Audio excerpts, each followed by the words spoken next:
Yo, what's going on? Moe Abbassi back at it again. And in today's video, we're going to be breaking down clips from Harvey Specter in the show Suits. Now, this was one of my favorite shows. I actually recently finished it, and as I was watching the show, I was taking some notes on his character and what you can use in terms of your own life to actually exude a lot of confidence and get people to be influenced by you very, very easily. A few things that I noted throughout his character in terms of the show is that he has a lot of certainty in his vocal tonality. Well, I hope so. Sure as hell impressing me. Well, it's nice to see you, but if you wanted an appointment, you should have called. I'm not here for an appointment. I'm here to ask you out.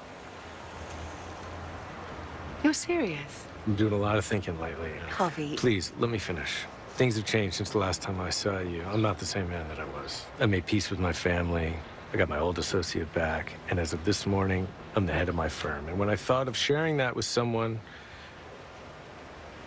I thought of you. Well, it doesn't matter because it's completely unethical for a doctor to engage in a relationship with her patient. Not if enough time has passed. And according to the APA, as of 3 weeks ago, enough time has passed. You did your homework. Sure did. So the only question is, Thursday at 8 or Saturday at 9? Meaning that when he's speaking about something, there is no points where he is pausing or pausing for too long or showing any levels of uncertainty while he's actually speaking. And this causes the other person to actually be certain in you as well. This causes the other person to be certain in what you're saying, your level of confidence in what you can actually achieve, and this will build a lot of trust. Second thing is that he is extremely decisive. When he says he's going to do something, he will do it. And a lot of times in the show, he's actually so bold enough that he says he's going to get something done when the result is, kind of up in the air and he doesn't know whether it's possible, but he says he's going to get something done before he actually accomplishes it. There is no deal you're going to put in front of my face that's going to make me want to get in business with you. You're not doing it to get in business with me. You're doing it to keep me from getting into business with Tony Giannopoulos. Because right now, Harvey is over there pitching him the same deal. You think I give a shit what deals Harvey Specter does? I think you give a shit what deals Jonathan Sidwell does. And you're here to pit us against each other just to jack up the price. Damn right I am. Then you can walk your ass out that door right now. Because I guarantee you that's what Sidwell's telling Harvey. And what Harvey's telling him is that one of you is going to be on CNBC tomorrow announcing their new deal. And the other one's going to be left with nothing but his dick in his hand. So, it's up to you. But whoever calls first is going to have it over the other one for the rest of their life. Clock's ticking, Tony. I get a text, and he beats you to the punch. I walk out that door. So what's it going to be? You're a son of a bitch. I like that. So he'll be with a client and he'll say something where it's very hard for him to do, but he'll say he'll get it done. And again, this builds a lot of certainty in the person, in Harvey Specter, when he's actually talking to other people. And this you can use to close a lot of deals. You can use to get a lot of women into your life, or if you want someone in your life, you can say something before it actually happens and be certain in it while you're saying it and actually follow up with doing it. And this will build a lot of trust and comfort with the people that you're around. Next thing is he never shows too much emotion in times of stress. What stuff? From what I hear, you've had a rough couple days. It's all good, Harvey. Nothing to worry about. All good? Come on. I ask you to dinner once in a blue moon. Whenever I do, you drop everything. I used to, but I have Sheila now, so if you'll excuse me. You're not leaving until I get an answer. Don't hide behind Sheila. Get the hell off me! What's going on, Louis? Nothing. You can talk to me. About what? There's nothing. Why'd you roll over in court? Why'd you no-show at dinner? Please stop. Why do you need me to stop, Louis? What are you so scared of? God damn it, I was mugged. I was mugged. And I thought I was gonna die, okay? He had a gun that he had pressed to the back of my head. I could still feel it. Is that what you want to hear? Because that's what's going on. It's okay, buddy. You're okay. But it's not okay, Harvey. It's not. I'm a mess. So while everyone is being frantic, while everyone is screaming and yelling and all this stuff, Although at times he's very stern in terms of what he's saying, he's never going to get crazy. And you'll see this in the two different people in the show. There's Louis Litt, who is very frantic and all over the place, and he's crazy and emotionally reactive, and nobody's kind of attracted to him or goes towards him for things. Whereas Harvey, on the other end, is very emotionally resilient. He is never super reactive, and this shows a level of groundedness that can, one, be very intimidating in terms of business and what you're trying to accomplish, or two, the second goal is to show that you know what you're doing, that you are certain in yourself. And I'll see this with a lot of guys who want to attract a woman. They will start to get really reactive when things don't go wrong. They'll start to get super emotional. But if you can, in that moment, view the negatives just as the same you would view the positives with an equanimous state, it's going to allow you to seem very grounded, and people will want to be around you even more. People want to be around people who are emotionally resilient, because that means that if something goes down that's negative or something that happens that's not optimal, you will be able to handle it. Next thing is he often uses stories and analogies to prove a point. This doesn't work. You're going to want to talk to a different lawyer than me. Harvey, I don't care what Harold gives them on me. I'm not giving them you. I want to tell you a story. I don't want to hear a story. It's about the time I decided to tell my dad about my mom. You remember what I told you about her? Harvey. I was 20, out of the house, and I told her I would never tell him as long as she never brought anyone. I came home to do laundry one day, and I heard,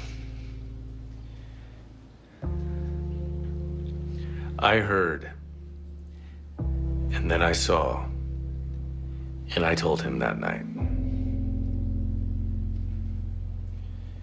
Because sometimes it's better to tell.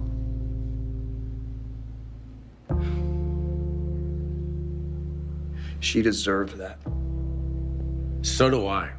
Sometimes it's not enough to tell someone what to do. Sometimes it's not enough to tell someone that you're going to accomplish something or do something for them.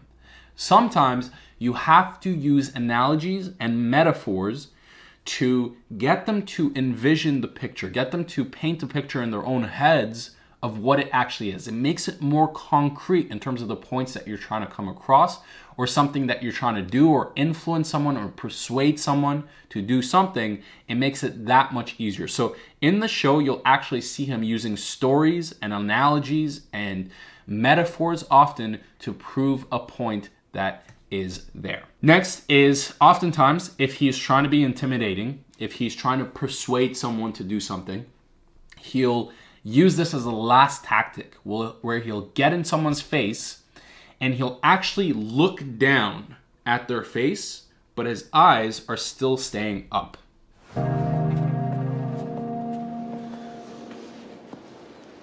I don't give a shit what you were doing. You know, Harvey, you can make fun of me all you want, but watch your tone. What the hell's that? That's not yours. This is a violation of my privacy. You know what? I have a right to know what's going on at this firm just as much as you.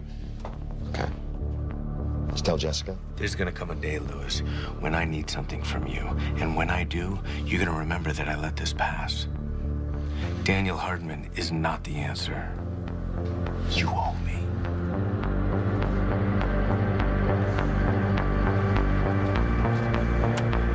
And this actually increases your status when you're talking to someone. If you're talking to someone and you're standing like this, but you're looking directly in their eyes and you're giving them direct eye contact, but your head is actually down, this will give you the illusion of having higher power in that social interaction, and also gives you the illusion of being higher status than the other person that you're actually interacting with.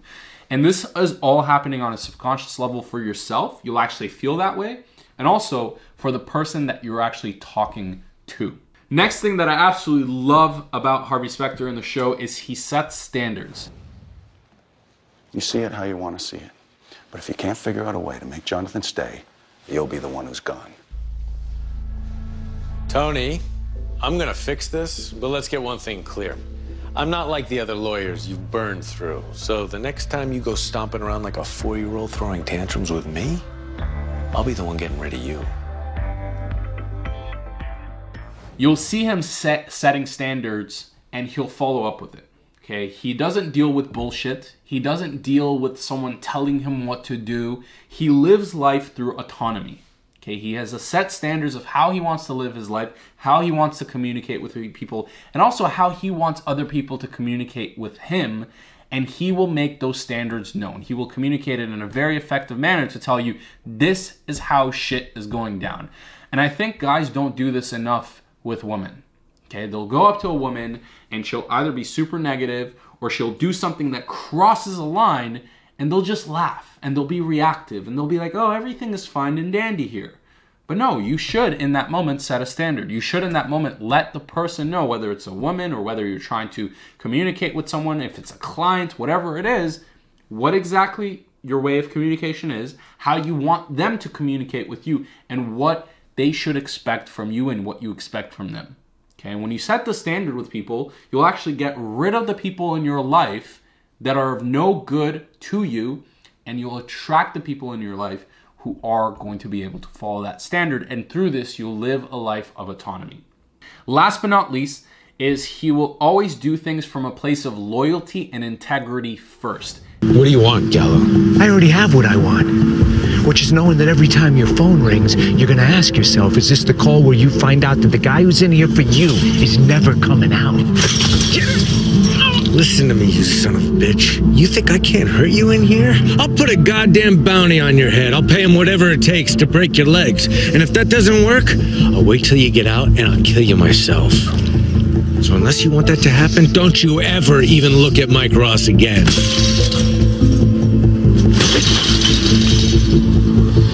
This is basically the premise of the entire show, where he is constantly having these dilemmas of integrity and loyalty, and he is constantly trying to do things from a place of loyalty and integrity. Now, that doesn't mean he does, right? There's a lot of times where he breaks the rules, and it shows that breaking the rules doesn't mean that you're not being loyal or following your integrity.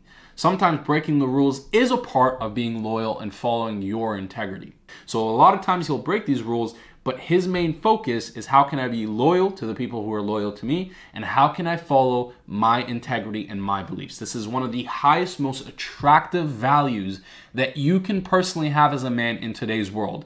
So many men out there, they're no longer masculine, they no longer set standards, they no longer communicate, and on top of that, they have become soft and they're no longer loyal or have any form of integrity for what they do.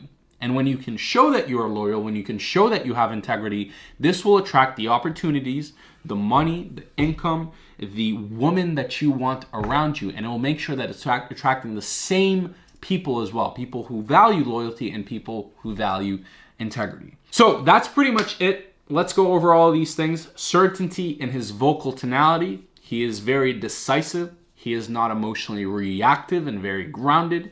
He uses stories, analogies, and metaphors to prove a point. He gets in people's faces, looks down at them, but looks directly and gives them eye contact, which increases his status in that situation. He sets standards and he lives life through autonomy, and he is loyal and follows his integrity first. And that is what makes Harvey Specter so attractive.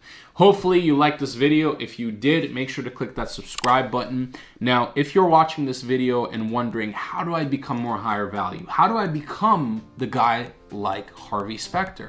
What I want you to do is join the Facebook group called the High Value Man. I upload content on there that I never do anywhere else, and it will help you become a higher value man. There's also 1,000+ members in there, so you can connect with other like-minded individuals, and we will talk soon. Take care.